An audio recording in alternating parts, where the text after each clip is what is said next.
Hello, everybody. Welcome to the TOME Episode 9 commentary, the second half of the Gemini Tournament.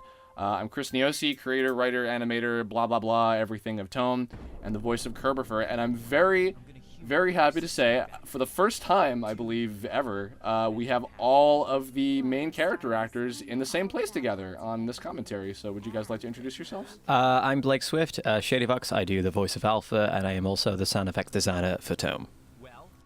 Hi, I'm Anna Kingsley, also Flamegirl. Hello, I'm Martin Billany, also known as Nylocke. Martin, you skipped me, man. You skipped me, man. Jeez! With that, you blew man. it. Oh, you I see blew it, how Nylocke. Dude, I am so it's all sorry. good. Casey. And I do Gamecrazed. And, I know, right? What a stretch for my voice. Anyway, nice to meet you guys listening in internet land. And, yeah, then it'd be me. Hi, I'm Lawrence Simpson. Sorry. And, I'm sorry, playing Asterob. So, that's the first time here. Sorry, did I speak out of turn there? And I am Martin Billany, and I play Nylocke. I'm gonna kill you. You're fired. Sorry! So we have Masako joining us today also because if you listen to the episode 8 commentary before this, he was supposed to be part of that one and couldn't make it because he's silly and got time zones confused with each other. Sorry! But also since this episode has a lot of Asterob, some very pivotal moments for Asterob in it, I thought that it'd be cool to have him join it because also Asterob has been in a lot of episodes, so he's pretty close to being a main character in the show as far as I'm concerned. I'll call him like a minor major character. You know, he comes in every now and again. He's the very model of a major minor character. Yeah. Utterly. Well played, yeah. So this is the second half of the Gemini Tournament. And this was a big episode. This was originally intended to be the last episode of the season before I added episode 10 into the circulation, and it's even though the ending itself, I'm assuming you've watched this, if you're listening to this, you've watched the episode already. The ending was a little bit of a downer note. It was a big turning point for a lot of the characters. There's a lot of development going on, as you can see here. Flamey's getting to kick some major ass and Yes. have a lot of cool stuff going on. Yay! Kick that ass, Flamey. Kick it. Kick it good. Kick Chris Guerrero's ass for being such a jerk in the last commentary that he was in. Bastard. Also, this scene actually was developed a lot. We had a lot of extra stuff kind of poured in to sort of give some more hints to Flamey and New Mutants' kind of backstory with each other. Thanks to our script supervisor Liz, we went over that scene a lot and add a lot more dimension to it. But we got Christina V here as the voice of Dust Bunny. Fabulous special guest. I remember that She name. was awesome to work with. I haven't talked That's to right. her in Yeah, like no, actually, years. Casey, you and Lawrence and Christina date way back to like early internet online 2005. Yeah, it's probably about 05. I was still in high school. Dear me. God. Mercy me. Yeah, so I think like in one of my first ever projects I did on the VAA, Christina was like playing the main character in it. It's like nuts. And now the shoe's on the other shield. Yes. So even though we're commenting on this episode in general, since this is a very momentous occasion of having all the leads in here together, because again we've never all gotten to be here in the same place before. Please, all of you guys, feel free to talk about like general experiences and thoughts about your characters in the show and whatever really you wanna talk about, because we got now about 15 minutes to kill. So you know. Who's this guy, Curb? I don't know. He's some douchebag. Who cares? He's a jerk. He just killed Chris Guerrero and Christina V. How could he? His voice is like butter. It's like, how dare you kill him? Bastard. His voice is like butter. I love it. Like warm Like butter. butter. I'm taking your shield. So how's everyone doing? It's fine day. I'm okay. So We're recording this wonderful. on 3 days before Christmas, actually. Yeah. So enjoying a lovely holiday. But you know, and episode 10 at the time of recording this came out like only a few days ago, so we're kind of off the heels of that. What better way to celebrate the birth of Jesus than by watching Kirbopher's Flash animated video game project? Yeah, totally. You know. Happy birthday, Jesus. This Oh, sip here's of a Coke is guy. for you. Who is this guy? Who are those guys? Oh, whatever, they're dead. I can't think who. I have no idea. They're dead. Who cares? Yeah. There he is. What's the deal with Asterob's tie? The little stars. Oh, that's festive cute. Stars. Aw. Yeah. I should really try and find see if there's like a pattern tie like that. Yeah. Anyway, just Get the real thing. Yeah. Try and start a cosplay of it. I forget, Martin and you and I did the episode 2 commentary a while ago, and I forget if I mentioned on that one that I actually kind of shifted around, I almost said Masako, Asterob's design to look a little bit more like Masako, because he's got the fedora and the glasses and stuff. Yeah, you said that, and then it's just, I kind of felt like that, as it went along, and that's why I kind of like Tome, because it felt like it was one of those things, because in big kind of shows, as seasons go on, the kind of actor and the character tend to meld or something. They kind of become one and the same.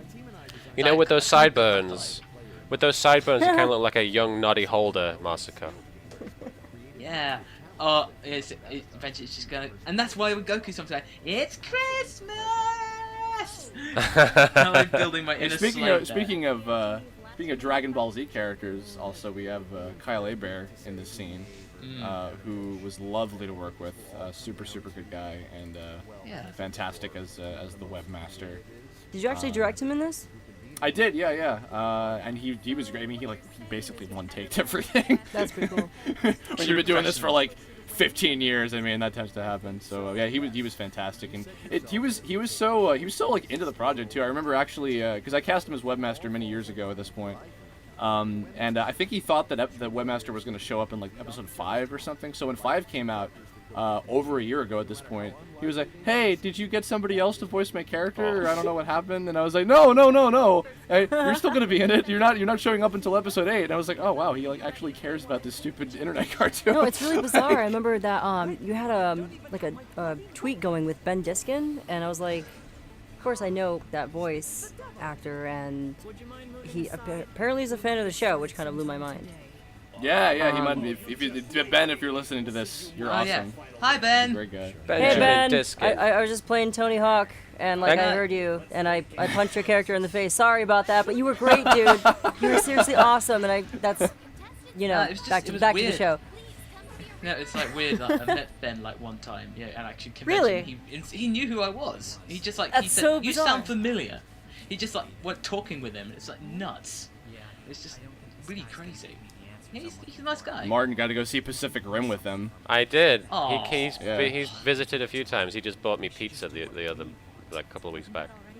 Now that. Oh, cool. Sorry, so Ben, you got a whole 60 seconds of being mentioned on this commentary. I gotta get Ben on the show at some point. If we do season 2, I gotta get him. Oh, dude, that'd be amazing. I'm a huge fan of Yeah. Ben, and I'm not a fan of anyone because it's kind of silly. Except that's childhood right there. You can't work around that. That's just dang, that's cool. But yeah, if you're listening, how's it going? How's your Christmas? Hope it was good. Because he's in here, he's gonna respond and give us. Yeah, a little totally. story of his I'm just imagining So, him just watching his computer screen and going, "Hey, hi," waving, "Hey, hi." Hey guys, well I'm really nice. I'm Ben Diskin. Yeah. Christmas. Awful. We Hey, should this fight mention scene. that there's a very sexy lady voicing one of the characters in this scene. Oh, yeah, she's pretty cool. I don't know who she is though. She just kind of shows up and does the lines. There's actually something very interesting that I did in the sound effects design for this particular part that I didn't tell you, Curb. You belched. No, I didn't belch. There's a particular shot that's going to be coming up in a second where you hear Alpha laugh, and I never recorded any laughs during that session with you. So you took that from basically making a joke while we were in the session, and you just isolated that and put it in. The thing is, my laugh sounded like absolute crap, and it made me sound like I was a guinea pig or some sort of wheezing animal. So I had to re-record it in ADR and slip it in, and you didn't notice, and it's actually... No, I didn't notice, It's here, actually, right now. Okay. Cat's out of the bag. That's pretty cool. The original was kind of like... Well, I took it because it was natural, so I thought it worked but for it the sounded scene, terrible. Sounded Well, I mean, you generally sound pretty terrible. So. Well, yeah, I realize this, but that's the point of acting, is that I hide that. No. And hey, it's my music. Yeah, this is an original song that Shady did, which when I heard it's called 404, and you can go buy it on his Bandcamp. When I heard it, it fit this scene very well. I always had a plan for this big scene. This is kind of when Alpha's other testicle drops, as I like to put it. So because when you heard Shady's song, you thought of a guy riddled with bullets, smiling. Yes, yeah, absolutely. No, but just this scene of like Alpha and Flammy being like, you know what, let's just have fun, let's do our best, and if we lose, then whatever. So and they lose. So too bad. I that's actually you wrote this shooting off his extended other version testicle. specifically for this scene. Oh, yeah, he actually did make a new edit of it. What were you saying, Martin? I said that was you shooting off his other testicle. Yeah, so they're both gone now. Castrated. Hey, who are those guys? Hey! Hey, I know that guy. Ooh. Both of them. So actually, I think I also might have mentioned this on another commentary before. And Casey, I think maybe at a con or something, I might have told you this. Casey was somebody who I originally thought of to voice Nylocke. And then ultimately, I went with Martin, but I thought that Casey would be really, really good for Gamecrazed, so I did some switching around, and ultimately I think we got some pretty good results because they both do a fantastic job on their characters. No, it's Thank you, good sir. There's a weird parallel universe where we voice each other's characters in place of each other.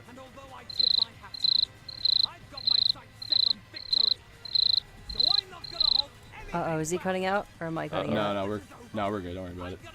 We're recording this over Skype, so if there are technical difficulties that happen, it's going to be Wait, did on you here say forever.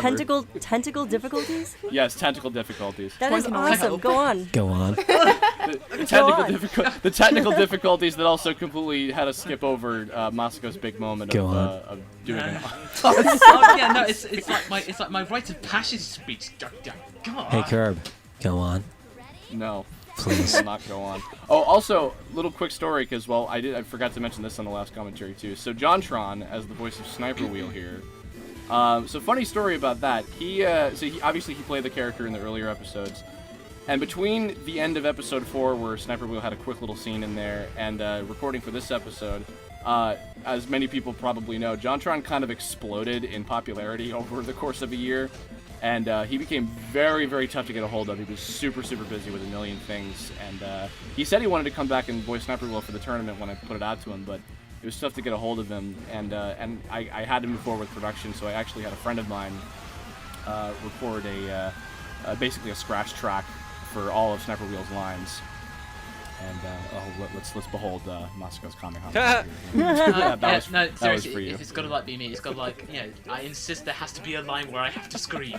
I don't care what situation it is. No, I put that in there for you. Don't you take credit It's for like what I did. it's like, oh, thank you, Kurt. I knew, and I thought, thank you.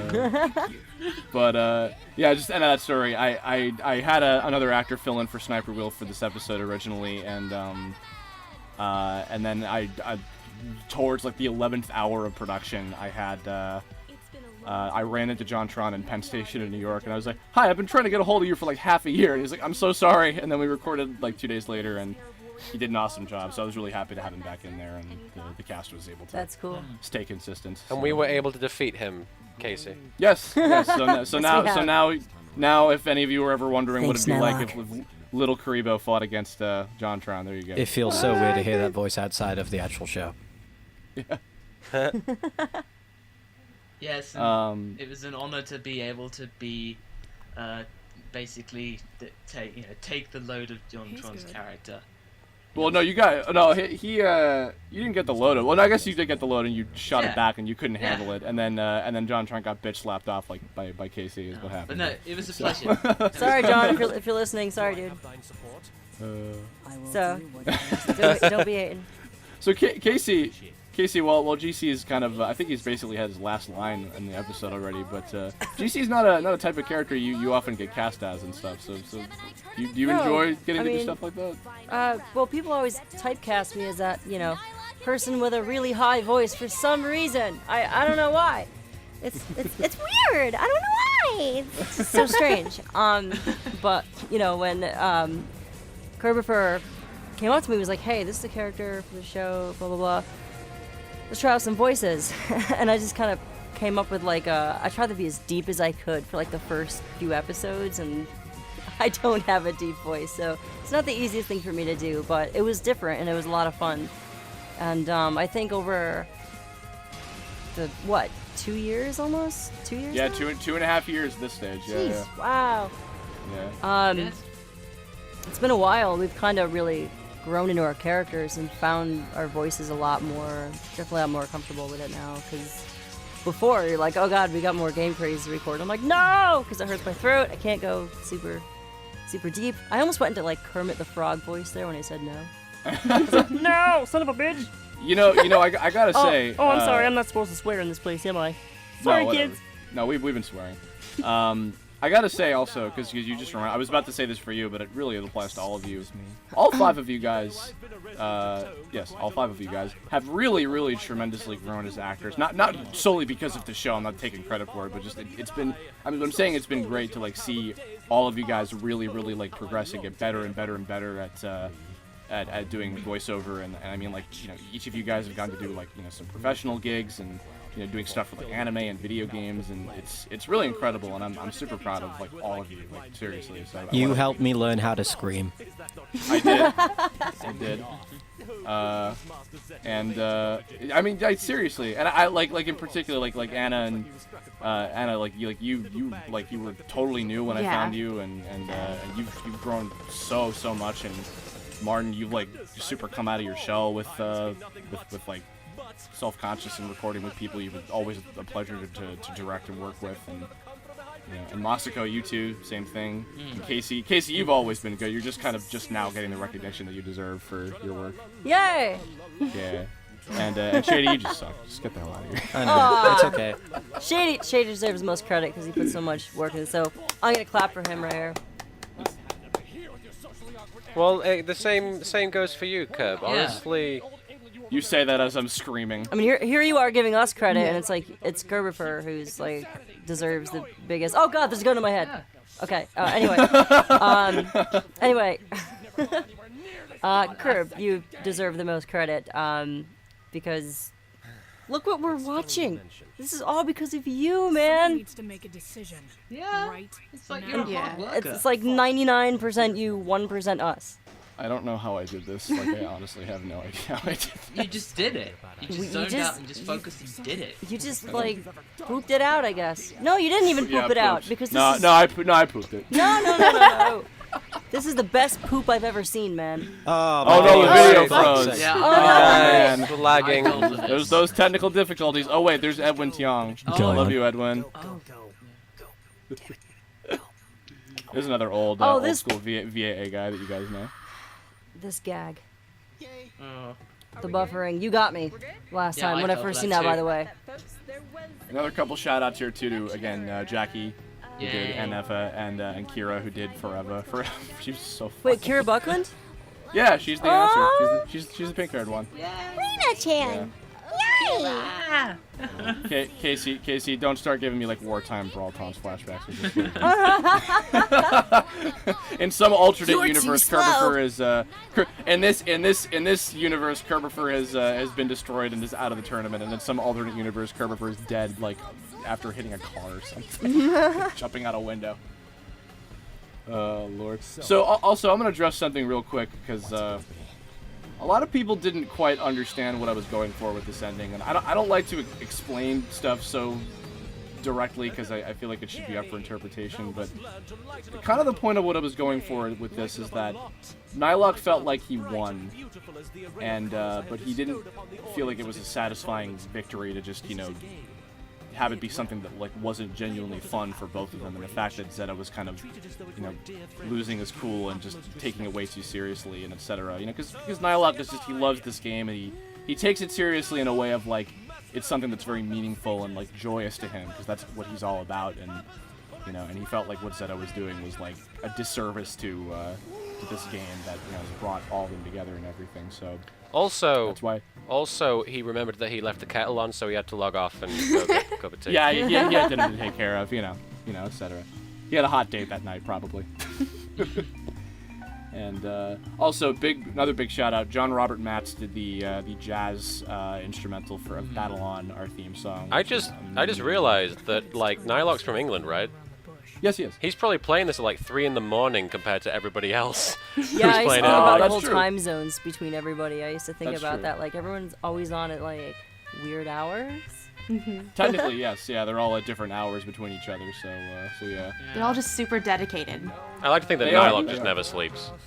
That's probably. I mean, the coffee he was on. Do you not remember that? It's Right. like. I have to say, I'm a very big fan of how you sung this, Curb. Well, thank you. A smooth jazz, 1.9. Yeah. We got a couple minutes left, and we're kind of nearing the end here. So if you guys have any like final closing thoughts about the show, please, I want to say congratulations, Cub, for achieving something as great as this, and I think it's fantastic that you silenced a lot of your critics by sticking to your dream and making something that will stand the test of time.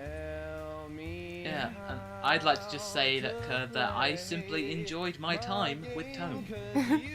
I can't stop thanking you, like, for letting me be a part of this. And even though I was like a tiny little nub, you still chose me as Flamegirl, and I'm very happy about it. Aw. Yeah, it's really special that like we all get to be part of this, and now here we are doing commentary. This is pretty cool. So, much love to you, man. Like, seriously, keep on doing this, because you do it like nobody else can. So stick with it, man, and keep us in it, because, you know, we're fun, right? Yeah. No, you're all getting recast for the second season. You're all fired. I'm replacing you. I'm replacing you all with Texas actors. Is my replacement going to be Vegeta? Yeah, totally. Okay. Yeah, Chris Sabat will be voicing Alpha in season 2. No, okay, no, you didn't get it. Never mind. I love. No, I did get it. I'm changing it to a different joke. I would love for you all to go on and continue to praise me, but we're nearing. My the end, eyebrows and on my eyes! we have Emo Curb here to send us out, and that's it for us. I love you guys. Thank you for joining me in this commentary. Thank you, all of you guys out there listening to this commentary. We'll see you later. Farewell, denizens of YouTube. Bye, guys. Bye! Love you guys. Bye.